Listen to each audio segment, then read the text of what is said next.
दोस्तों, वीडियो शुरू करने से पहले मैं आपको यह बताना चाहता हूँ कि यह वीडियो आपको क्यों देखना चाहिए।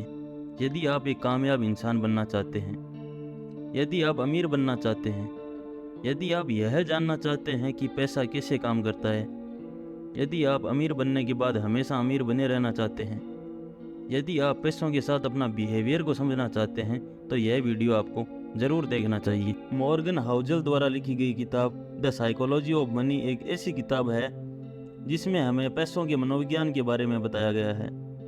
इसमें बताया गया है कि हर व्यक्ति का पैसों के प्रति अपना अपना नज़रिया होता है। लोग अपनी समझ के हिसाब से पैसे के साथ व्यवहार करते हैं। यही कारण है कि कुछ लोग जल्दी अमीर बन जाते हैं और कुछ अमीर लोग पैसों को जल्दी ही गंवा देते हैं और कुछ लोग थोड़े से पैसों से ही जल्दी अमीर बन जाते हैं। अगर आपको कामयाब होना है और पैसों के बारे में सीखना है तो यह बुक समरी आपको ज़रूर सुननी चाहिए, या द साइकोलॉजी ऑफ मनी किताब आप पढ़ भी सकते हैं। दोस्तों, क्या आप जानते हैं कि बहुत से लोगों के पास पैसा होने के बावजूद भी वे सामान्य सी ज़िंदगी जीते हैं। कुछ लोग तो पैसा आने के बाद उसे जल्दी गंवा भी देते हैं और फिर से गरीबी की ज़िंदगी जीने लगते हैं। वहीं कुछ सामान्य लोग कम पैसे होने के बावजूद अच्छी लाइफ जीते हैं और आगे चलकर अच्छी वेल्थ क्रिएट करते हैं। पैसा कमाना और पैसे को बचाना एक कला है। अक्सर हमने देखा है पैसों को लेकर लोगों के अंदर गलत अवधारणाएं रहती हैं। जब उनके पास ज़्यादा पैसा रहता है तो पैसे के प्रति उनकी खराब बिहेवियर के कारण वह उसे गंवा देते हैं। जैसे कि अमीर होने का शो ऑफ करना, फालतू में गैर जिम्मेदाराना तरीके से पैसा खर्च करना, और इसका नतीजा यह निकलता है कि एक दिन ऐसे लोग बैंकरप्ट यानी कंगाल हो जाते हैं। इसका मुख्य कारण यह है कि ऐसे लोग पैसे की वैल्यू को नहीं समझते हैं और वह अपने पैसे को खो देते हैं। वैसे तो अमीर बनने के अनेक रास्ते हैं, लेकिन अपनी अमीरी को बरकरार रखने का एक ही उपाय है, वह है हमें पैसे की वैल्यू को समझना चाहिए। पहला लेसन लेखक बताते हैं, पैसे को बर्बाद मत करो, डोंट वेस्ट मनी। चलिए इसे हम एक कहानी के माध्यम से समझते हैं। लेखक मॉर्गन हाउसल अपनी बुक में लिखते हैं, जब मैं एक होटल में काम किया करता था तो उन दिनों हमारे होटल में एक टेक्नोलॉजी एग्जीक्यूटिव आया करता था जिसने अपने यंग एज में ही बहुत सारा पैसा और कंपनियां बना ली थी, लेकिन वह पैसों की कदर नहीं करता था। पैसे के प्रति उसका व्यवहार बहुत ही खराब था। वह हर समय अपने पास नोटों के बंडल लेकर घूमता था और शराब के नशे में धुत रहता था और अपने अमीर होने का दिखावा करता था। ऑथर मॉर्गन हाउसल आगे कहते हैं कि एक दिन उस इंसान ने कुछ ऐसा किया जिसके बारे में जानकर आप हैरान रह जाएंगे। दरअसल वह इंसान अपने दोस्तों को एक नोटों की गड्डी देकर कहता है कि इसे सोने के सिक्के में कन्वर्ट करवा के लाओ। उसके बाद वह अपने दोस्तों के साथ मिलकर उस सोने के सिक्कों को समुद्र में फेंकते हैं और गेम खेलते हैं, कौन गोल्ड कॉइन्स को कितनी दूर तक फेंक पाता है। और पैसों के साथ किया गया यह व्यवहार उसे जल्दी ही कंगाल कर देता है। लेखक अपनी बुक में एक दूसरी कहानी भी बताते हैं। वो बताते हैं कि अमेरिका के एक गांव में एक साधारण व्यक्ति जिसका नाम रोनाल्ड जेम्स था, जिसने 25 वर्षों तक गैस स्टेशन पर कारों की मरम्मत की और 17 वर्षों तक फर्श पर झाड़ू लगाया। लेकिन 92 साल की उम्र में जब उसकी मौत हुई तो उसके चर्चे देश विदेश, न्यूज़ चैनल और अखबारों में होने लगी, क्योंकि मरते समय उस साधारण सफाई कर्मी के पास 58 करोड़ की संपत्ति थी, जिसमें से 43 करोड़ रुपए उसने चैरिटी में दान कर दिया था। बाकी 15 करोड़ रुपए उसने अपने सौतेले बच्चों के लिए छोड़ दिए थे। आखिर उसके पास इतना पैसा कहाँ से आया? इसके बारे में जब पता किया तो पता चला कि वह ब्लू चिप फंड में पैसे लगाया करता था और पावर ऑफ कंपाउंडिंग की वजह से उसका छोटा सा इन्वेस्टमेंट इतना बड़ा नेटवर्थ बन गया। पावर ऑफ कंपाउंडिंग के बारे में एक अच्छा सा वीडियो मैं जल्दी ही आप लोगों तक पहुंचाने वाला हूं। अब लेखक मॉर्गन हाउसल उस टेक्नोलॉजी एग्जीक्यूटिव और एक साधारण से सफाई कर्मी के पैसे के प्रति व्यवहार को कंपेयर करते हैं और कहते हैं कि पैसों को कमाना या उसे सेव करने के लिए किसी टेक्निकल नॉलेज की ज़रूरत नहीं है, बल्कि यह इसके ऊपर डिपेंड करता है कि आप पैसे को कैसे खर्च करते हैं, पैसे के प्रति आपका रवैया कैसा है। पैसा कमाना एक स्किल है जिसे कोई भी इंसान सीखकर फाइनेंशियल सक्सेस पा सकता है। जहां एक टेक्नोलॉजी एग्जीक्यूटिव वेल एजुकेटेड होने के बाद भी कंगाल हो गया, वहीं एक सफाई कर्मचारी जो बिना पढ़े लिखे होने के बावजूद पैसे के प्रति अच्छा व्यवहार रखता है, ब्लू चिप स्टॉक में इन्वेस्ट करता है और एक दिन करोड़पति बन जाता है। अब लेखक दूसरा लेसन बताते हैं, जो है कोई भी मूर्ख नहीं है, नो वन इज क्रेजी। लेखक अपने नेक्स्ट लेसन में कहते हैं, बहुत से लोग अपने पैसों के साथ मूर्खतापूर्ण व्यवहार करते हैं। हालांकि वे लोग मूर्ख नहीं हैं। असल में आज की पीढ़ियां फिल्म देखने, लॉटरी का टिकट खरीदने और गेम खेलने के पीछे अपने पैसों का ज़्यादातर हिस्सा खर्च कर देते हैं।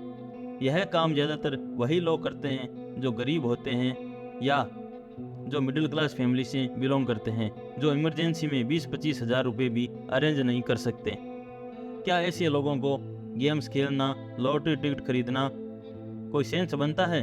ऐसे लोगों को उन पैसों को इमरजेंसी नीड के लिए बचा कर रखना चाहिए, जो कि वह लोग नहीं करते। उन लोगों का कहना है कि पैसा सेविंग करना हम लोगों के लिए पॉसिबल नहीं है, क्योंकि हम जितना कमाते हैं उससे कहीं ज़्यादा रुपए खर्च हो जाते हैं। हमारे पास सेविंग की पॉसिबिलिटी नहीं है। ऐसे में बड़ी गाड़ियाँ और बड़े घरों के बारे में सोचना, बड़े स्कूलों में अपने बच्चों का एडमिशन कराना, ये सब हमारे पहुंच से बाहर हैं। इन्हीं सपनों को पूरा करने के लिए हम लॉटरी को खरीदते हैं। आपको यह बात मूर्खतापूर्ण लगेगी, क्योंकि जिस चीज़ का कोई पाना चाहता है वह चीज़ आपको बहुत ही आसानी से मिल जाती है, लेकिन आप उसकी कदर नहीं करते, जो किसी दूसरे व्यक्ति के लिए सपना है। लेखक मॉर्गन हाउसल इस कहानी के जरिए लोगों को यह संदेश देना चाहते हैं कि चाहे व्यक्ति गरीब हो या मिडिल क्लास से बिलोंग करता हो या बहुत अमीर हो, वह अपने फाइनेंशियल रिलेटेड फैसले एक्सेल शीट का एनालिसिस करके नहीं लेता, बल्कि वह फैसले परिस्थितियों और भावनाओं से प्रभावित होकर लेता है।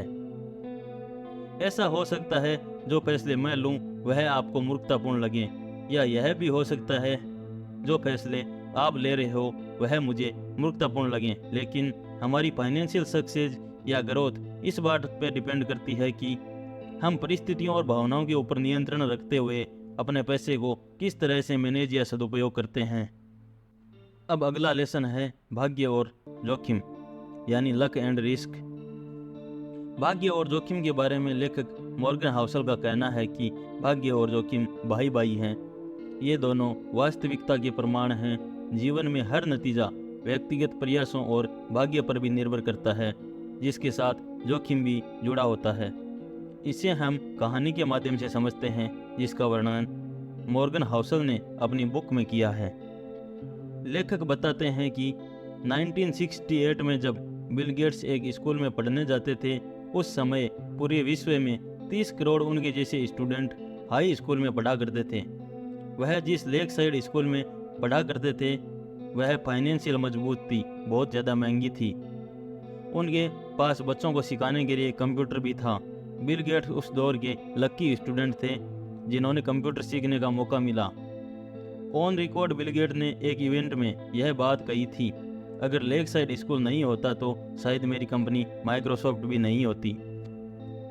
इस प्रकार बिल गेट्स के सक्सेस होने के पीछे बहुत सारे फैक्टर थे, लेकिन उसी में से एक लक भी था। बिल गेट्स अपने स्कूली दोस्त केंट इवांस के बारे में कहते हैं, अगर केंट ने मेरे साथ ही स्कूल छोड़ दिया होता तो आज वह मेरी कंपनी माइक्रोसॉफ्ट के फाउंडर होते। लेकिन उन्होंने अपनी पढ़ाई जारी रखी और माउंटेन क्लाइंबिंग के दौरान उनकी मौत हो गई। उन्होंने उस जोखिम का सामना किया जो लाखों में से कोई एक व्यक्ति करता है, क्योंकि माउंटेन क्लाइंबिंग करने लाखों लोग जाते हैं, लेकिन उनमें से मरता कोई एक ही है।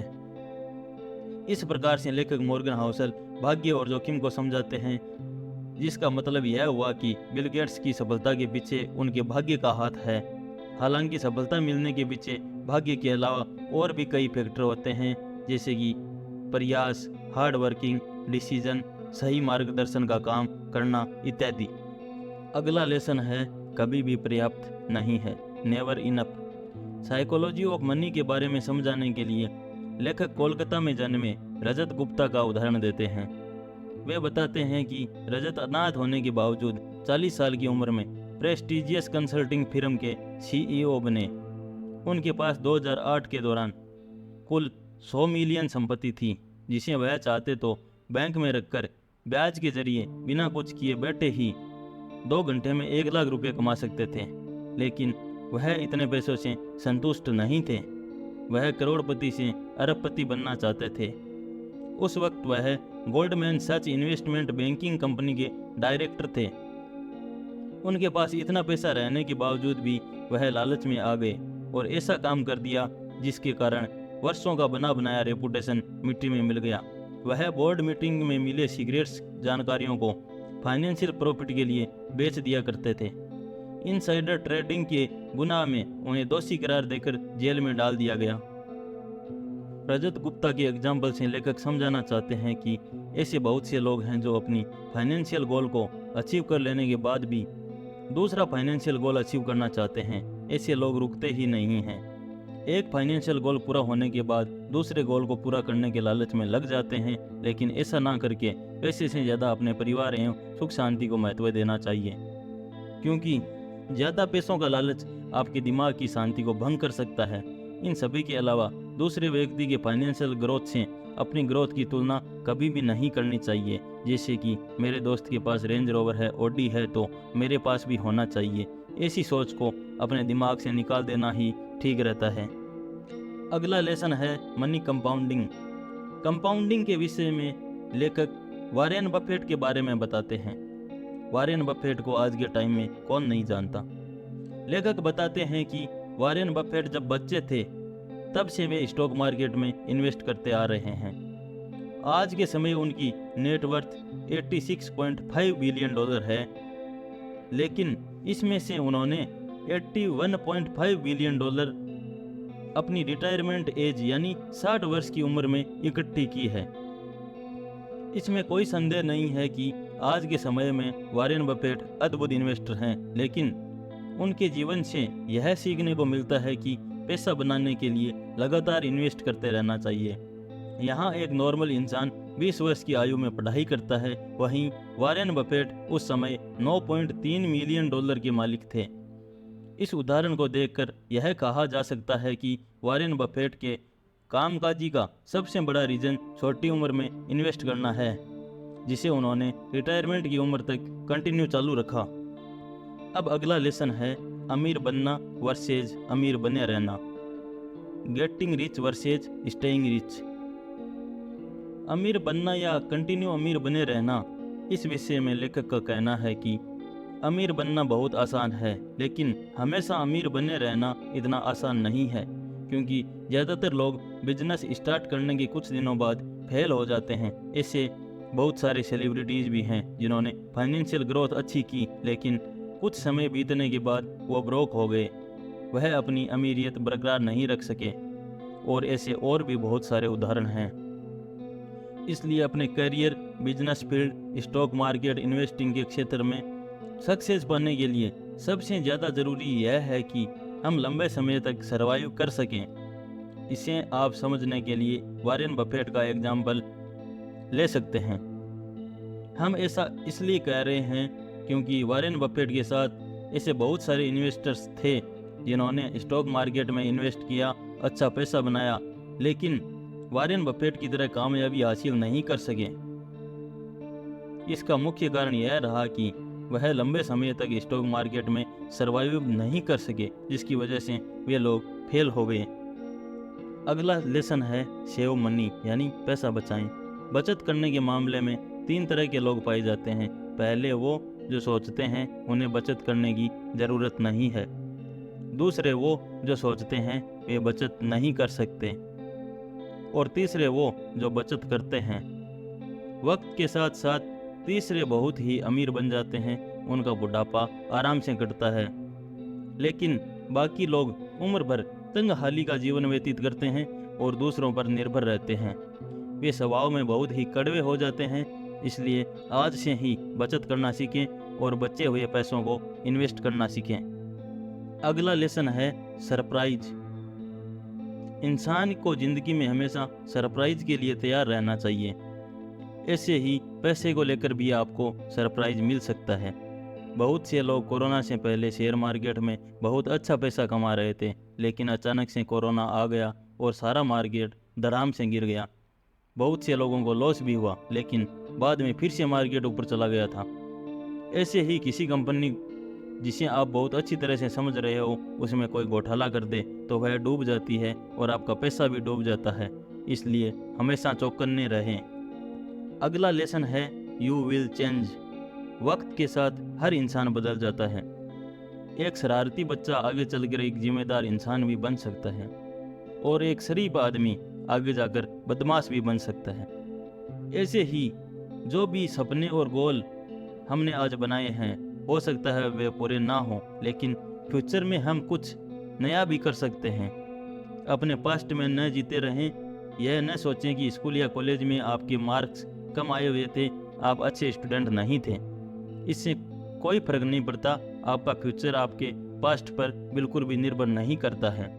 आप जब चाहें अपना फ्यूचर बना सकते हैं। कोई भी इंसान छोटा सा बिजनेस लगाकर लाखों करोड़ों कमा सकता है। जैसे कुल्हड़ कंपनी के ओनर सिर्फ चाय की फ्रेंचाइजी लगाकर करोड़ों कमा रहे हैं। इतना तो डॉक्टर्स भी नहीं कमाते, और चाय बेचने के लिए आपके मार्क्स किस काम आते हैं। इसलिए समाज में जो अनाप शनाप आपके दिमाग में भरा जाता है, उसे बाहर निकाल दो। असली किताबें पढ़ें और नया ज्ञान हासिल करें। दोस्तों, उम्मीद करता हूँ the psychology of money book summary आपको ज़रूर पसंद आई होगी। कमेंट करके ज़रूर बताएं।